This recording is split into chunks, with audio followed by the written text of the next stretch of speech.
Magandang hapon po.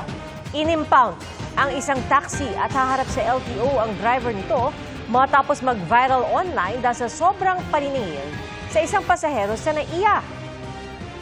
Reklamo ng pasahero ang biyahe niya ay sa magkalapit na terminal lang pero mahigit 1,000 piso ang siningil sa kanya. Yan ang tinutukan ni Jonathan Andal. Exclusive. Kuya, tara naman. 1,000 na lang yan. Galing Terminal 2, papuntang Terminal 3, 1,260, ganon? Ano yan? Para na kami nagbiyahe ng probinsya.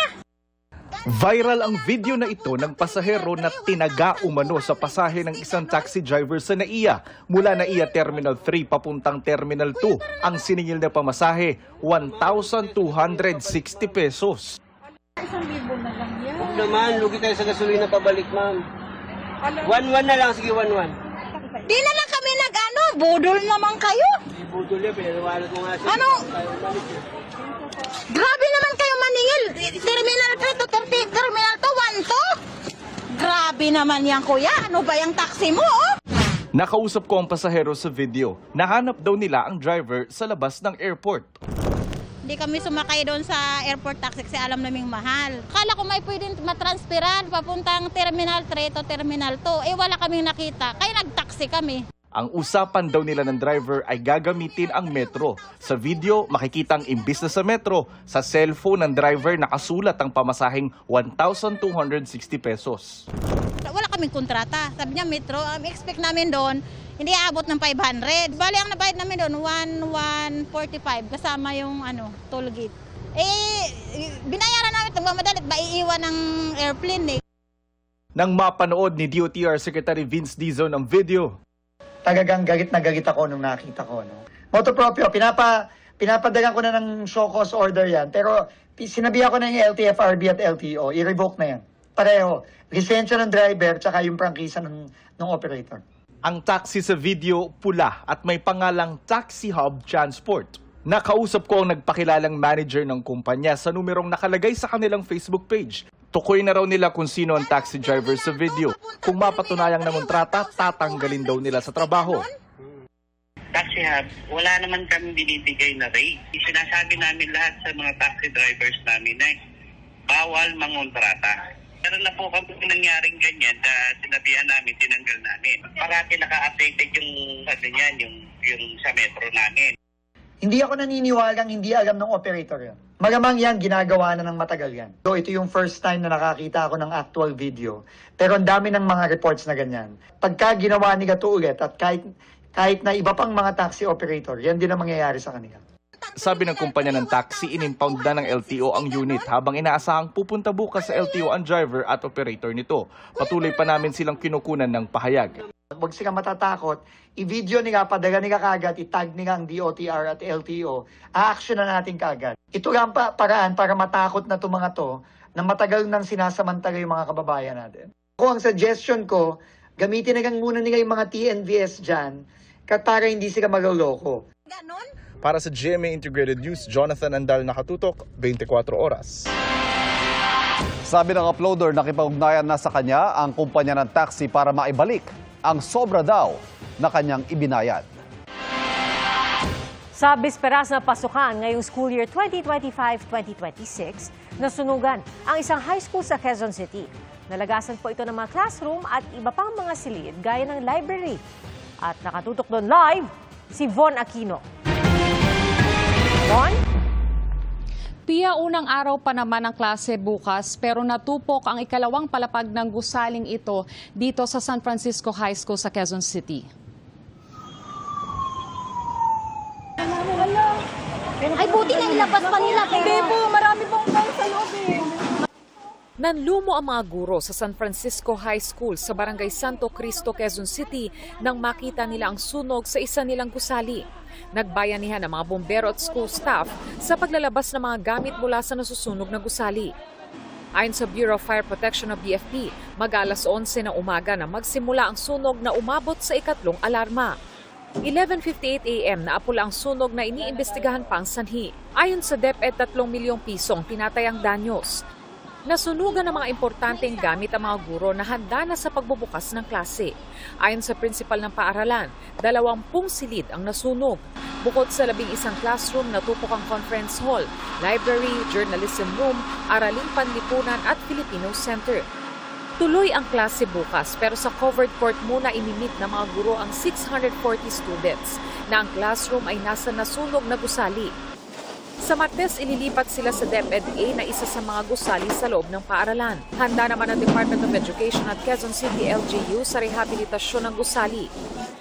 Ayon sa principal, bagamat hindi nasunog yung ilang silid dito sa ground floor, hindi pa rin nila ipapagamit sa mga estudyante itong buong building. Like yung Form 137 ko, naiwan pa dyan. Ang mga records yan. Siyempre parang back to zero eh. May mga libro, nasunog po yung mga libro at mabilis pong kumalat dahil po sa yung kisame ay gawa po sa kahoy din po at yung mga papel na nasa loob po ng mga classroom. Sabi po nung investigador, hindi daw po nila malaman kung baka po yung flooring ay mag-collapse dahil major ano po yung nasa taas. Kailangan din po namin pa-inspect po yung mga building. We are already insured naman po ng suporta sa rehabilitation ng building. Siyempre kung kaya pang ayusin at kung paano po aayusin. We will look for a space where they could temporarily use for now while repairing this facility for them. Pia, kinordonan na itong nasunog na gusali para matiyak na hindi ito mapapasok ng mga estudyante. Samantala, nagpadala naman ng tauhan ng Quezon City LGU para ma-assess yung mga damages at mapabilis ang rehabilitasyon nitong gusali. Pia? Maraming salamat, Von Aquino. Mahigit 27 milyong mag-aaral ang inaasahang papasok sa unang araw ng balik eskwela bukas. Pero may mga eskwelahan sa Bulacan at sa Sarangani na problema ang baha. Mula sa Kalumpit, Bulacan, nakatutok live si Katrina Son. Hanggang binti ang baha sa buong compound ng Frances Elementary School sa Barangay Frances sa Kalumpit, Bulacan. Dulot ng high tide at pag-ulan nitong mga nakaraang araw. Kaya may inihandang tulay para sa pasukan bukas. Ano po yan, high tide lang. Tapos naipon na rito sa ano. Lagi pong ganyan. Dahil sa baha, 5 silid-aralan ang inabandona na. Nakalubog kasi ito sa tubig. May ilang bagsak na ang kisame. Sa kabila ng baha, tuloy-tuloy ang school opening bukas at magsusot na lang ng bota ang mga estudyante. Dahil din sa high tide, kaya bahari ng Doña Damiana de Leon Macam Memorial Elementary School sa Kalumpit, Bulacan. May mga tulay na bakal naman sa paligid ng paaralan. Ayan, binisita naman ako ng ulan. Napatakbo naman ang guro na si Fred Collado sa kanyang classroom sa Roberto E. Madayag Child Development Center sa Kiamba, Sarangani. Agad niyang itinaas sa mga kagamitan dahil kahit hindi pinasok ng tubig ang loob ng kanyang classroom, nagmistulan ng dagat ang paligid. Kapag tuloy-tuloy ang malakas na ulan, sigurado raw ang pagbaha sa paaralan. Sa Cebu, puspusan na rin ang pag-aayos sa mga silid-aralan sa Don Vicente Rama Memorial Elementary School. Ang problema, kulang ang mga upuan at lamesa. Pansamantala munang ginagamit ang mga lumang upuan, monoblock chairs at folding tables. Sinusubukan pa namin kuhanan ng pahayag ang DepEd. Para sa balik eskwela, halos 38,000 mga pulis ang ide-deploy ng PNP sa halos 46,000 na paaralan sa bansa. Magkakaroon din ng police assistance desks sa school premises. Pia, alas 2 naman ng hapon kanina nang muling tumaas ang baha dito sa Kalumpit, Bulacan. Ngunit inaasahan daw na mamayang gabi ay magsisimula na itong humupa. At yan na muna ang latest mula rito sa Kalumpit, Bulacan. Pia? Maraming salamat, Katrina Son.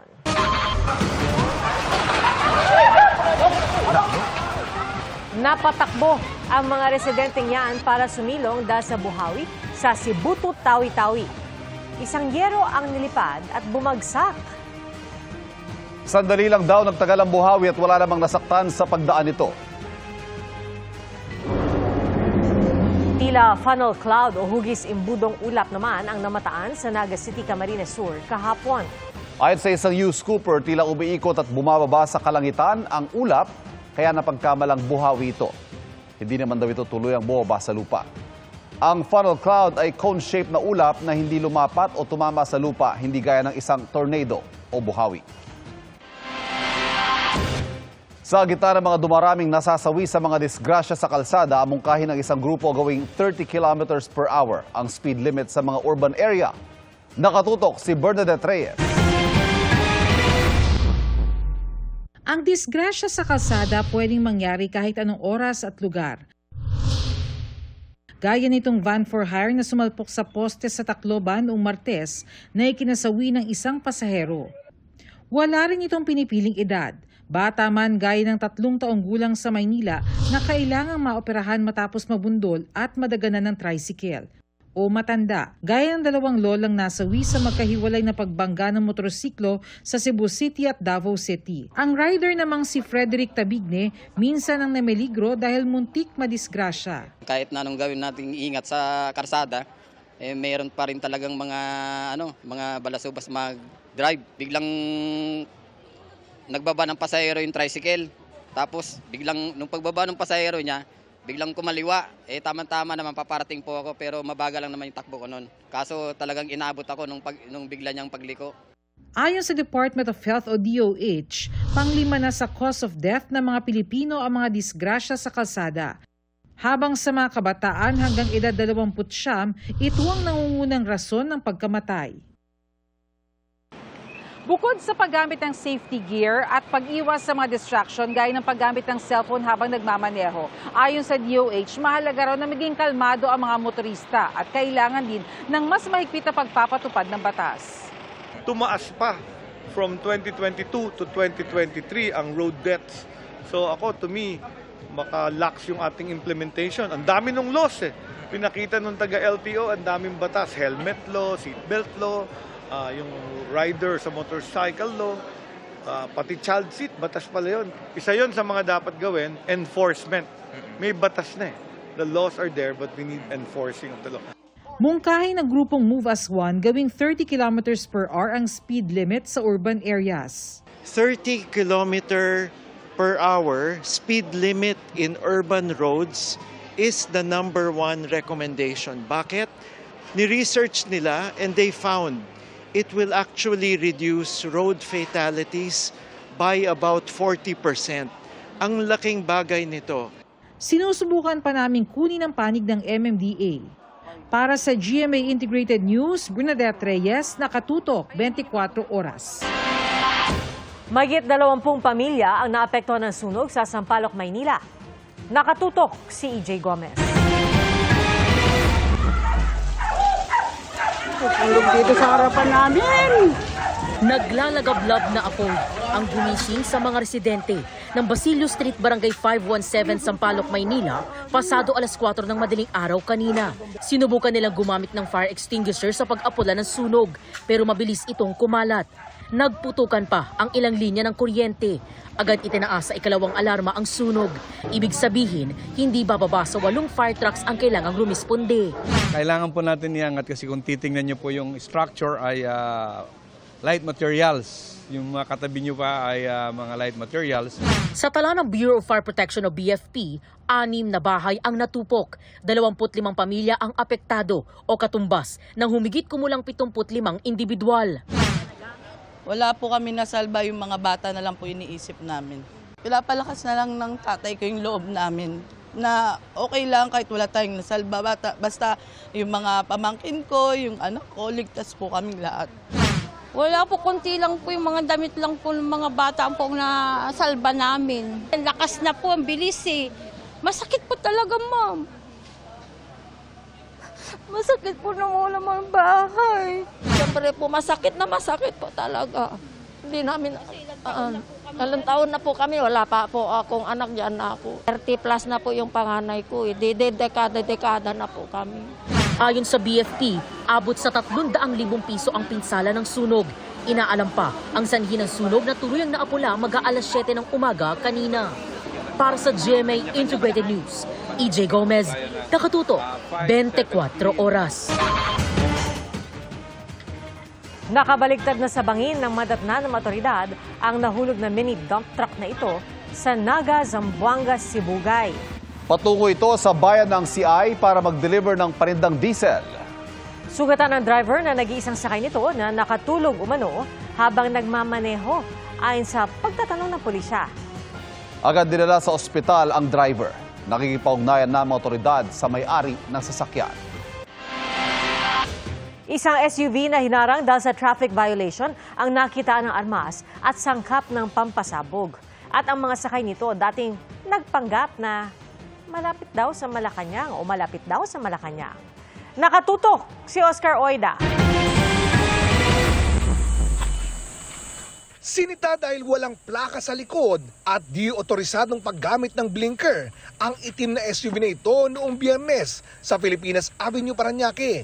Pero nang silipin ito ng mga tauhan ng PNP Highway Patrol Group, nadiskubring kargado ito ng isang baril, 3 bulletproof vest, patalim at hinihinalang C4 explosive.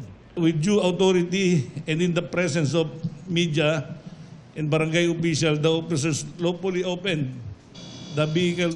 Wala pa raw maipakitang ORCR ng sasakyan. Kinilala ng mga otoridad ang 2 sakay ng SUV na sina alias JJ at alias Lito na base sa background check ng mga pulis ay dati na umunong nasangkot sa panluloko. Minsan na raw sila nagpakilalang malapit sa First Family at nanghihingi ng pera kapalit ng pabor. Nagpapanggap na konektado sa First Family at nanghihingi sa mga negosyante sa Cebu ng pera para sa approval ng kanilang or continuation ng mga negosyo nila. In fact, nagpapanggap sila na undersecretary ng OP, kaya talagang very serious yung mga ginagawa nila. Dahil sa mga armas sa SUV, pangamba ng mga otoridad, baka hindi lang sa panloloko sangkot ang 2. Baka nag-evolve siya sa mas malalim na criminal activity, kaya may dala-dala siyang explosives. I will ask also the help of national security kasi wala namang sibilyan na makakapagdala ng C4 at hindi ganun kadali na makapag-acquire o makakuha niyan at totally bawal yan. C4 ginagamit ng mga terorista. How come na meron siyang daladalang ganyan? May kasama pa to nung sila masita, medyo naka-extricate lang. Hindi Pero may kasama pa itong isang sasakyan. Ayon sa isa sa mga suspect, wala pa kaming ginawang masama. Bahala na po si Lord sa kanila. Nadamay lang po. Driver po. Naharap sa patong-patong na asunto ang mga suspect, kabilang ang paglabag sa RA 9516 o unlawful possession of explosives. Para sa GMA Integrated News, Oscar Oida, nakatutok, 24 oras. 4 na Pilipino sugatan sa airstrikes ng Iran sa Israel. Kinumpirma yan ng Philippine Embassy sa Tel Aviv na naka-high alert at patuloy na inaalam kung may iba pang Pilipinong nasaktan. Saksi naman ang isa pang OFW sa pinsala ng airstrikes sa mga gusali sa Tel Aviv kanina madaling araw. Nakaligtas naman na isang Pinoy nang tamaan ng misal ang kanyang bahay dahil nakapagtago siya sa bomb shelter. Binigyan po siya ng tulong ng embahada. Payo ng Department of Migrant Workers at OWA sa mga Pilipinong naiipit sa gulo sa Middle East. Iwasang lumabas lalo na kung delikado sa lugar. Pagtitiyak naman ni Israel Ambassador to the Philippines, Ilan Flus, kung anong pag-aalaga nila sa kaligtasan ng mga Israeli, ganun din daw ang ginagawa nila para sa kaligtasan ng mga Pilipino.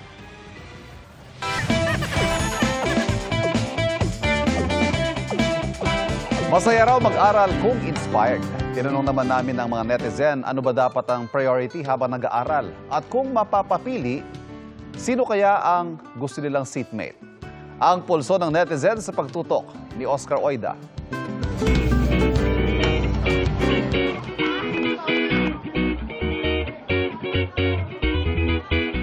Sa pasukan bukas, malamang isa sa mga iniisip ng mga estudyante, paano ang seating arrangement nila sa klase. Kaya nagpa-quiz kami sa mga netizen. Student or not, sinong bet mong seatmate? Si honor student? Si crush? Si tropa? Si most behaved classmate? O no choice kasi alphabetical order? Oh no! Sabi ng isa, honor student para raw marami siyang matutunan. Bet naman ng isang netizen si crush para raw ganahan mag-aral. Wow! Why not both? Sabi naman ng isa. Para kahit saan ibaling ang tingin, matalino na, inspired pa. Sagot ng isa, si tropa. Para kapag bumagsak siya, alam niyang hindi siya nag-iisa. Gusto namang katabi ng isa, yung gaya niyang tahimik. Sagot naman ng isa na letter Y ang apelyido, no choice dahil alphabetical order. Pero wag ka. Ang sagot ng isa, nakatabi raw niya ang crush niyang top student by alphabetical order at sila pa rin daw hanggang ngayon. Sana all! Speaking of love life, nagtanong din kami sa netizens kung okay lang bang magka-love life sa school o pagka-graduate na lang. Kindly explain. Para sa isang netizen, walang masama sa love life habang nag-aaral. Basta raw, love helps you grow and not slow you down. Big no naman para kay Ian dahil may tamang oras daw para sa lahat ng bagay. Kapag daw hindi mo kayang i-manage ang priorities mo, mas malaki pa rin daw ang tsansa na maapektuhan ang pag-aaral. Tama! Pay attention everybody! Study first din muna ang isang nag-comment. Mahirap daw magsiksik ng oras para sa love.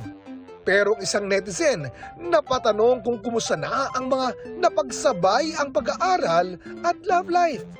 Dahil siya raw nakagraduate na at lahat, NBSB pa rin o no boyfriend since birth.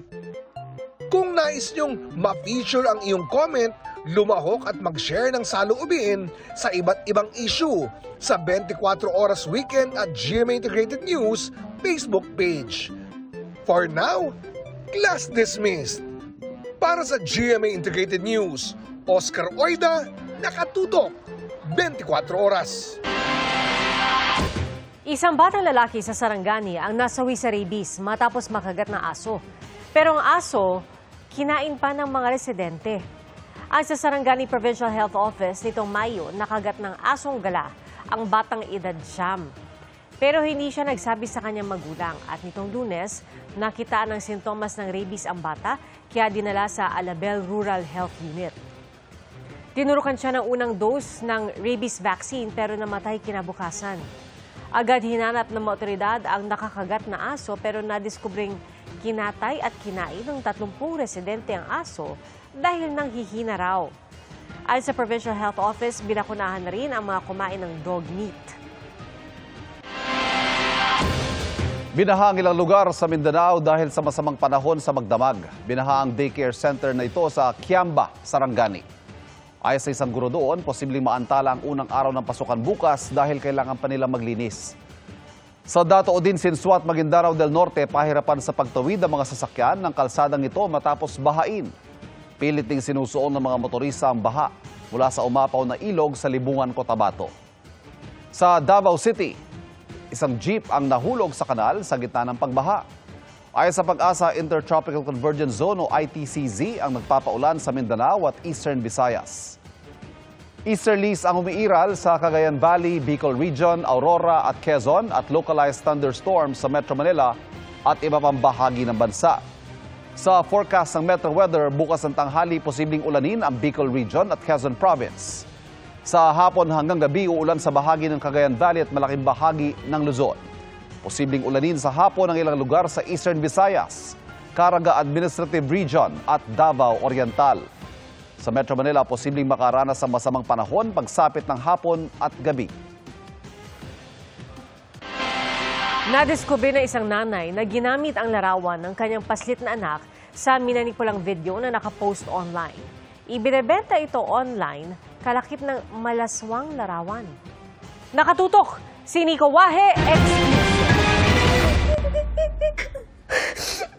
Kaya hindi ko masyadong pinapost yung mga picture ni Diamond. Mga video ni Diamond kasi iniiwasan ko talaga ito. Naiyak sa galit ang influencer CEO na si Queen Hera nang matuklasang may gumagamit online ng video at litrato ng kanyang 1 taong gulang na anak. Anak niyo, nakita ko yung video ng anak ko, ng picture ng anak ko nasa website. Binibenta. May concerned citizen daw na nagpadala sa kanya nito. May nag-message sa akin na isang nanay or mother na about daw sa victim daw yung anak niya ng cyber crime or ginagamit daw yung video ng anak niya para ibenta. Kung nag-scroll daw siya doon sa website, nakita daw niya yung picture ng anak ko. And then, sinend sa akin yung picture. Ang ganda ng color. Ito ang original na video na kanyang tinutukoy. Magkasama sila ng kanyang anak sa video. Pero nang makita ang post na tinutukoy ng concerned citizen, wala na si Queen Hera sa video at si Baby Diamond na lang ang nandoon. Dinikit doon sa larawan ng ari ng lalaki. Na parang yung nagsasalita, yung anak ko, nakabuka yung bibig. Nakadikit doon. Mapapamura ka talaga sa galit. Sobrang bata pa ng anak ko para babuyin nila ng gano'n. Nakalagay sa post na ibinibenta ito ng 1,500 pesos. Ipinapatrace ni Queen Hera ito sa isang IT professional at may hinala raw sila kung sino ang nasa likod nito. Dudulog daw siya sa National Bureau of Investigation o NBI para magsampa ng reklamo.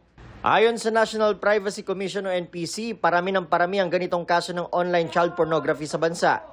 Napapansin kasi namin na dahil nga sa AI or artificial intelligence, parami ng apps na gumagamit ng mga pictures. So maaring gamitin ito para gawa ng masama or i-edit yung picture at gamitin sa isang video na hindi kaaya-aya. Anila, kung ipopost ang mga video o litrato ng mga bata, tiyaking safe ito sa online world. Ang amin lang paalala ay palaging maging maingat at mapanuri sa pinopost natin. I-set natin yung ating Facebook, social media accounts sa private na setting kung saan yung mga kakilala natin, yung mga nakaka-access. Maaring lumapit sa NPC ang sino mang mabibiktima online. Si Queen Hera, tutulong din daw sa ibang magulang na biktima rin online. Anak, mapapanood mo to one day. So, I feel so sorry kasi nangyari sa'yo to. Iniisip ko pa lang na until now, andun pa rin yung pictures mo at hindi ko pa rin, wala akong magawa para mapatanggal yon. I'm so sorry, anak. Pero gagawa ko ng paraan, lahat ng paraan gagawin ko para mabigyan to ng hustisya. Okay lang naman ang mag-post ng mga video at larawan online. Karapatan natin yan. Pero tandaan din natin na marami ang nakaabang na nakawin at gamitin yan sa maling paraan. Hindi natin kasalanan. Pero kaya nating mag-ingat, lalo kung mga walang kamuwang-muwang na bata ang maapektuhan. Para sa GMA Integrated News, ako si Nico Wahe, nakatutok 24 oras.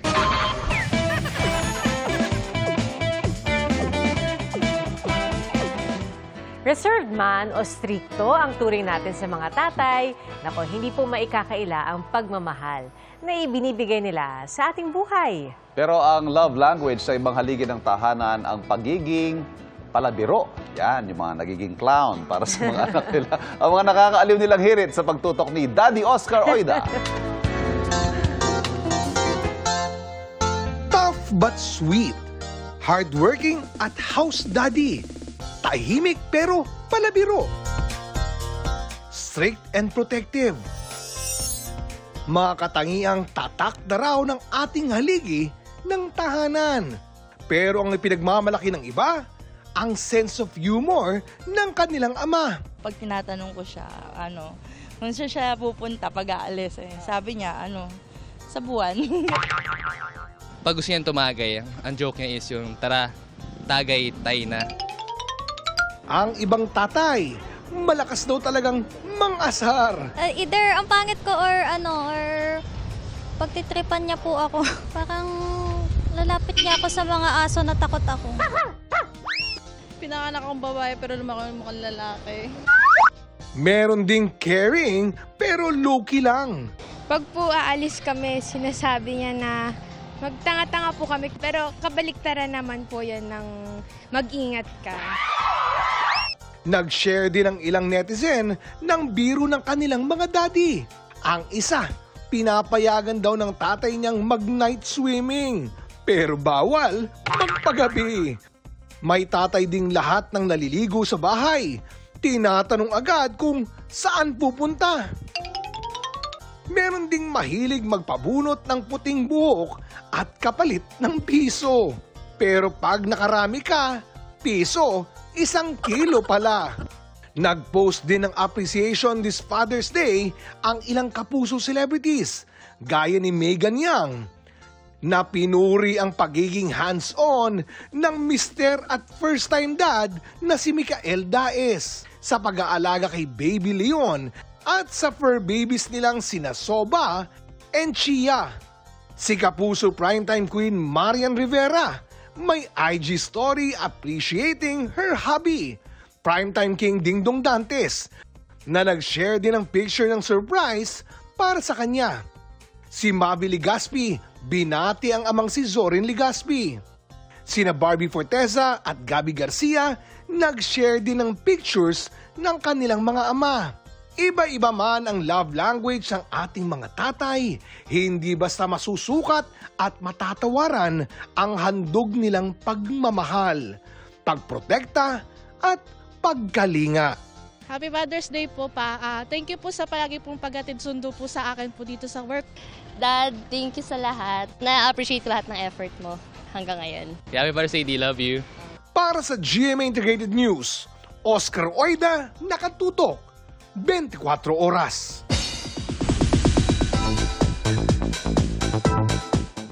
Mala roller coaster ride of emotions ang eviction team Shukla ni Shuvi Etrata at Clarice de Guzman sa bahay ni Kuya.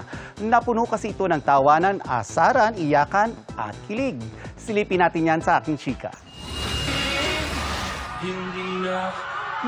Mula sa loob ng bahay ni Kuya hanggang sa outside world, bumuhos ang emosyon ng latest duo evictee sa PBB Celebrity Collab Edition na sina Shuvi Etrata at Clarice de Guzman, aka Shukla. Pero sa paglabas ng Shukla, they were still wearing their best smiles. Angat din ang kanilang bubbly personalities na minahal na ng taong bayan. Ang dami kong naging struggle sa bahay po ni Kuya. Pero because of them, my dream turned into a reality. Fried chicken ang unang hinanap ni Shuvi. Imagine mo isang drumstick, 5 tao. 5 tao ang kakasya dyan. Tumaba din kami doon kasi ang kinakain namin kasi walang karne, puro chips. Chips sa kanin. Of course, may pa-warm welcome din ang kanilang loved ones. Si Shuvi, winelcome ng kanyang besties, kabilang si ex-PBB housemate Ashley Ortega, pati ng Sparkle executive sa pangunguna ni First Vice President for Sparkle GMA Artist Center, Joy Marcelo. Naroon din ang kapwa Sparkle artists at ang kanyang version ng TDH, si Anthony Constantino. Tall, dark, and handsome. Biro tuloy ng netizens. Evicted man si Shuvi, ay tila siya pa rin daw ang big winner. Hirit naman ni Maom o Ate Klang.